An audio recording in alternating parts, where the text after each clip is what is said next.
नमस्कार दोस्तों। विदेश में रहने वाले व्यक्ति का हाथ है और इनकी आयु 41 ईयर्स प्लस 8 मंथ की हो चुकी है। इनकी धन रेखा पर 3 कट है।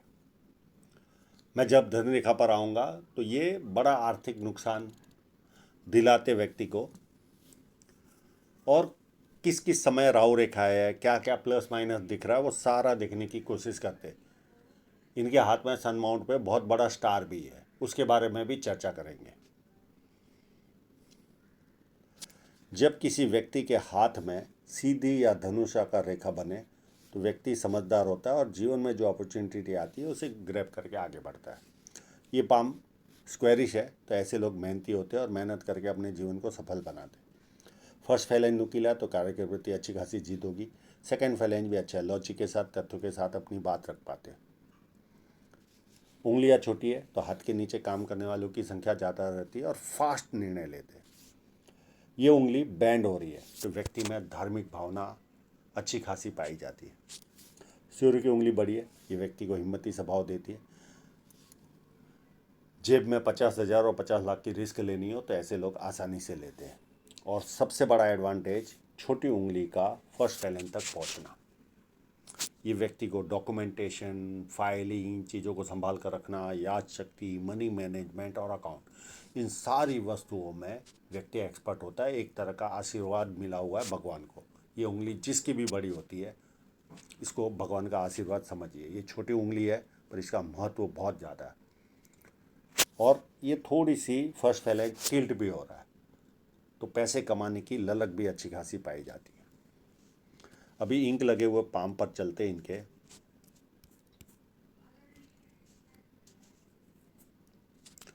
जब किसी की, मैं इसको शादी की रेखा तो नहीं कहूँगा, पर जीवन रेखा, जीवन साथी को पहचानने की रेखा कह सकते हैं इसको। जब इतनी बैंड हो तो ऐसे लोगों को डोमिनेटेड जीवन साथी मिलता है।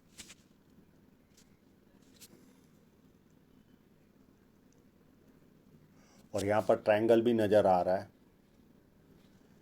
भूत पर्वत पर ट्रायंगल का मतलब है इनोवेटिव। व्यक्ति कोई ना कोई इनोवेटिव चीज़ें करता रहता है। ऐसे एक ट्रायंगल नहीं, 2 ट्रायंगल है। और बुध पर्वत भी अपने आप में अच्छा है। प्लस इनकी बुध पर एक खड़ी लाइन भी है। ऐसे लोगों को मैंने बुढ़ापे में भी व्यवस्थित इनकम करते देखा है। यहाँ पर एक बढ़िया सी यश साइन है इनके जीवन में, जो व्यक्ति को यश दिलाती है। और यश की एक बहुत बढ़िया साइन है यहाँ पर, ये पूरा स्टार बना हुआ है, पूरा और कंप्लीट स्टार है और काफ़ी बड़ा है। बहुत दिनों के बाद इतना बड़ा स्टार मुझे किसी के हाथ में देखने मिला सन माउंट पे। ये भी धन देता है पर उतना नहीं, आम लोगों से ज़्यादा ये लोग अर्निंग करते हैं। और ऐसे लोगों को यश की प्राप्ति भी अच्छी खासी होती है, यानी फेम भी अच्छा खासा मिलता है। इनके हाथ में ट्रायंगल भी है। ये व्यक्ति को मन की इच्छाएं पूरी करवाता है और थोड़ा सेटिस्फाई व्यक्ति रहता है ट्रायंगल वाला, कि जो भी ईश्वर ने दिया है बढ़िया दिया है। और ये स्क्वायर साइन, ये व्यक्ति को इंटरनेशनल लेवल का काम कराता है और अपनी आय से अधिक अच्छी तरह ये लोग अपने जीवन में रहते हैं। आसपास के लोगों को लगता है इनके जीवन में तो सब बल्ले बल्ले है।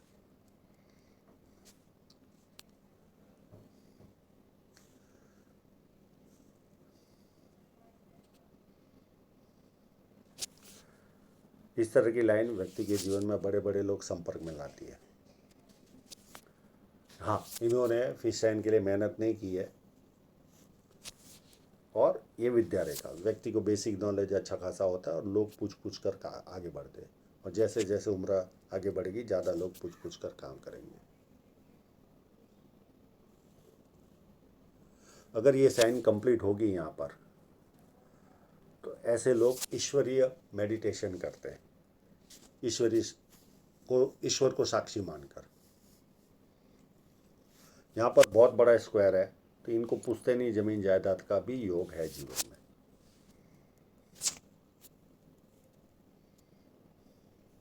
और जुपिटर माउंट यहाँ से अतिक्रमण कर रहा है शनि पर्वत की ओर, यानी टिल्टेड कहो। तो ऐसे लोगों को पारिवारिक और सांसारिक समस्याएं सताती है। हाँ, सर पे लगा होगा बचपन में तो सांसारिक यानी हस्बैंड वाइफ के बीच में प्रॉब्लम नहीं रहती, पर पारिवारिक समस्याएं सताती है। परिवार के लोगों को भरपूर पैसा देना पड़ता है, अंत में रिजल्ट जीरो। नेकी कर दरिया में डाल। तो ये चाहेंगे तो मैं इसका उपाय दे दूंगा। जुपिटर पर बहुत सारी लाइन है, 1 लाइन, 2 लाइन, 3 लाइन। ऐसे लोगों के जीवन में मल्टीपल इनकम के स्रोत रहते हैं। पामिस्ट्री, एस्ट्रोलॉजी, इस तरह की मिस्ट्री साइंस में ध्यान जाता है। सेवा भावी और धार्मिकता, ये सारे गुण व्यक्ति को मिलते हैं। इनके हाथ में क्लियर कट स्क्वायर साइन है और बड़ा स्क्वायर साइन है। तो 32 के पहले कोई ना कोई प्रॉपर्टी और 36 साल में अथॉरिटी पोजीशन पर व्यक्ति पहुंचता है। प्लस बड़ा स्क्वायर है तो बड़े घर में रहने का सौभाग्य भी व्यक्ति को मिलता है।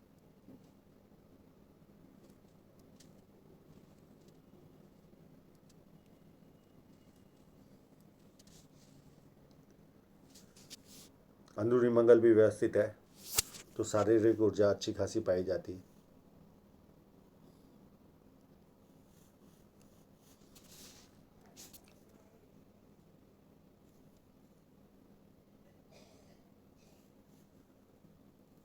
बाहरी मंगल भी अच्छा है।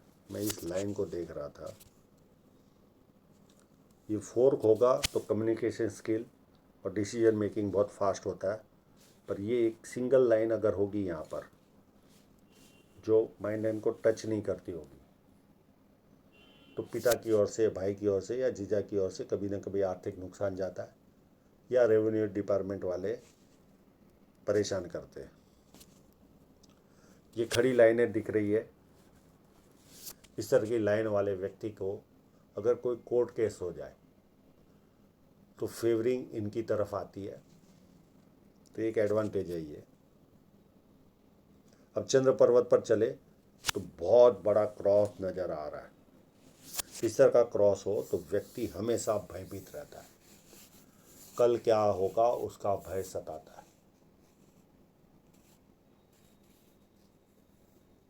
तो ये चाहेंगे तो मैं इसका उपाय दे दूंगा। और राहु रेखा में ऐसे लोगों को आत्महत्या करने का भी मन करता है। मैं ये डरा नहीं रहा हूं, पर ये रियलिटी बता रहा हूं। एक यहाँ पर ट्रायंगल है, एक यहाँ पर ट्रायंगल है, एक ये भी ट्रायंगल है और एक यहाँ पर भी ट्रायंगल है। ये व्यक्ति को विदेश से धन प्राप्ति का योग बनाता है या व्यक्ति को कवि बनाता है। ये ऑलरेडी विदेश में ही है। बहुत सारे ट्रायंगल है। मुझे लगता है इनका जीवन विदेश में ही निकलने वाला है, इस तरह का लग रहा है। और इस तरह का फोर्क हो तो यात्राएं भरपूर होती है। और चंद्र पर्वत अच्छा है, पानी अच्छा लगना, दूध की बनी वस्तु अच्छी लगती है, निर्णय शक्ति अच्छी होती है, नई नई चीज़ें करने का शौक होता है और अच्छे परचेसर होते हैं, अच्छे बार्गेनर होते हैं। शुक्र पर्वत पर बहुत सारी आड़ी रेखा है। मुझे पता नहीं ये शेयर मार्केट में इंटरेस्ट लेते हैं या नहीं, पर ये लेंगे तो अच्छा। पर अभी आर्थिक रूप से अभी कट लगने वाले इनको या लग चुके हैं। वो धन रेखा पर आएंगे तब डिस्कस करेंगे। 2 छोटे और एक बड़ा आर्थिक नुकसान इनके हाथ में लिखा हुआ है वर्तमान में। और शुक्र पर्वत एक आम इंसान को होना चाहिए वैसा है। हृदय रेखा पूरी कवर ले रही है, तो ऐसे लोग भावुक होते, लोग इनको मूर्ख भी बनाते, भावनाओं में बहाते लेकर जाते, पर भरोसे लायक इंसान होते। ये लाइन गुस्सा दिलाती है। और डबल लाइन हो तो आपाधापी वाला जीवन होता है। हृदय रेखा पैरेलल चल रही है तो आपाधापी वाला जीवन रहता है। सुबह से लेकर रात तक बिजी रहता है व्यक्ति, कोई ना कोई फालतू कामों में या कामों में। ये माँ बाप की सेवा करने वालों के हाथ में रहती है लाइन। और ये लाइन व्यक्ति दुखी भी हो तो थोड़ी देर दुखी होता है, उसके बाद खुशी ढूंढता है। माइंड लाइन अच्छी है, 4 के बारे में मैं चर्चा कर चुका हूँ माइंड लाइन पर।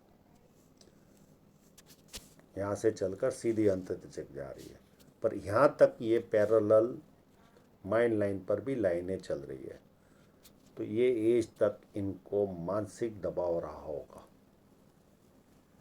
ये लगभग 42 तक इनको मानसिक दबाव रहेगा रहेगा रहेगा। उसके बाद इनका मानसिक दबाव निकलते हुए दिख रहा है।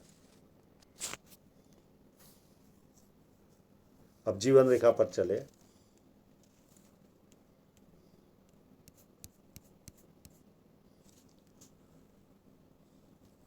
तो एक एज 24 के आसपास इनको कोई ना कोई तकलीफ आई होगी जीवन में, और ये लाइन नीचे जाती होगी तो इस समय कोई नियर एंड डियरर की भी डेथ हुई होगी। फिर चलते हैं, ये लाइनों को मैं ड्रॉ कर चुका हूँ। ये जो पहली लाइन है ये इनकी शादी की लाइन है, और इसी समय ऑफशूट भी था, तो कोई आर्थिक लाभ भी हुआ होगा। और ये लाइन नीचे जाती होगी तो 1 आध साल के बाद कोई नियर एंड डियरर की भी डेथ अगर ऊपर से निकलती होगी लाइन तो उस पीरियड में, नहीं तो फिर 31 के आसपास नियर एंड डियरर की डेथ हुई होगी। उसके बाद ये 31 में लाइन ने काटा, राहु रेखा ने। 33 में राहु रेखा ने काटा। 36 में एक छोटी राहु रेखा ने काटा। 38 में एक छोटी राहु रेखा ने काटा। और वर्तमान में ये 41 वाली राहु रेखा चल रही है, और एक इसी पीरियड के आसपास 42 के आसपास और एक राहु रेखा है। यानी 42-43 तक इनके जीवन में कष्ट है ही है। उसके बाद 46 और 47 के आसपास 2 राहु रेखा आएगी।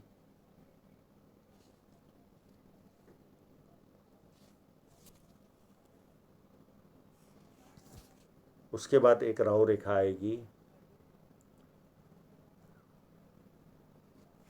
और ये लाइन यहाँ पर रही तो 50 के आसपास कोई नियर एंड डियरर की भी डेथ हो सकती है।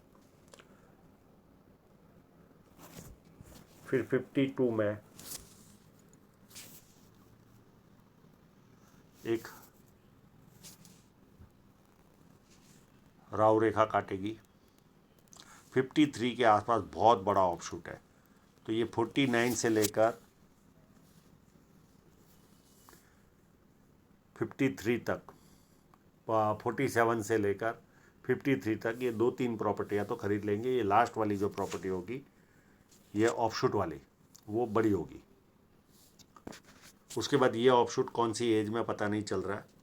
उसके बाद 58 में राहु रेखा काटेगी, और इसके आसपास भी एक ऑफशूट है, तो ये भी कोई ना कोई बेनिफिट दिलाएगी। फिर 60 में राहु रेखा काटेगी। 60 के बाद 69 में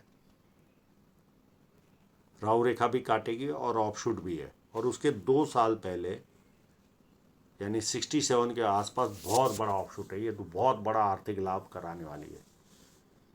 और इस बीच में भी यहाँ से लेकर यहाँ तक बहुत सारी प्रॉपर्टियाँ खरीदेंगे, तो प्रॉपर्टी का योग इनके हाथ में काफ़ी अच्छा दिख रहा है।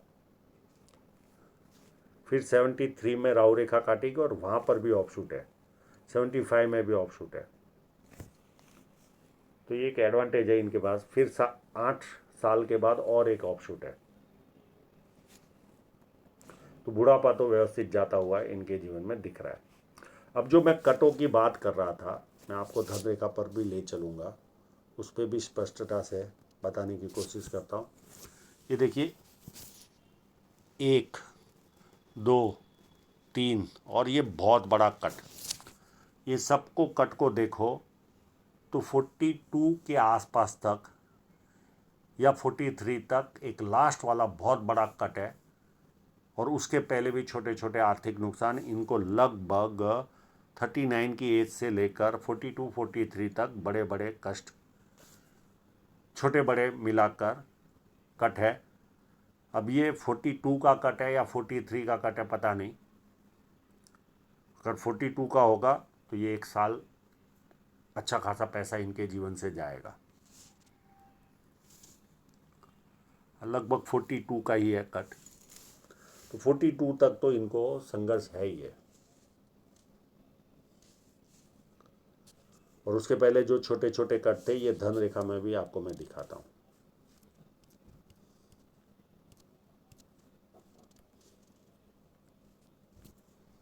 ये धन रेखा पर भी देखिए, और ये बड़ा वाला कट। तो 42 43 तक तो आपको आर्थिक नुकसान जाएगा जाएगा जाएगा। और फिर एक कट आएगा इनके जीवन में 46 के आसपास, ये भी बड़ा आर्थिक नुकसान इनको झेलना पड़ेगा। और ये 52 53 के आसपास इन्वेस्टमेंट की लाइन है। और उसके बाद कोई ऐसा बड़ा कट इनके जीवन में नहीं है। और धन रेखा में ऐसा कोई बड़ा प्रॉब्लम नज़र नहीं आ रहा है मुझे आगे चलकर। इस कट के बाद इनकी इनकम बढ़ते हुए भी दिख रही है, क्योंकि यहाँ से धन रेखा थोड़ी बेटर हो रही है। और एक नया काम भी ये चालू कर सकते हैं अभी वर्तमान में या एक आध साल के अंदर। और ये भी धीरे धीरे बढ़ते बढ़ते ग्रोथ मिलेगी। और यहाँ पर ये जो पुराना काम है ये 44 या 45 तक ये ड्रॉप कर देंगे, यानी छोड़ देंगे। और जो नया काम चालू किया होगा उसी को आगे बढ़ाएंगे। फिर एक नया काम चालू होगा 50 के आसपास या 51 के आसपास, और वो भी आगे बढ़ेगा। और ये इन्वेस्टमेंट की लाइन है, ये भी इनको प्रॉफिट देती रहेगी। तो मल्टीपल इनकम के स्रोत इनके हाथ में है, कोई प्रॉब्लम नहीं। और ये स्क्वायर की मैं चर्चा कर ही चुका हूँ, ये पुश्तैनी जमीन जायदाद का योग दिलाता है। तो आशा रखता हूँ इनके सभी प्रश्न के जवाब इनको मिल गए होंगे। और आप लोगों का पूरा वीडियो देखने के लिए बहुत बहुत धन्यवाद।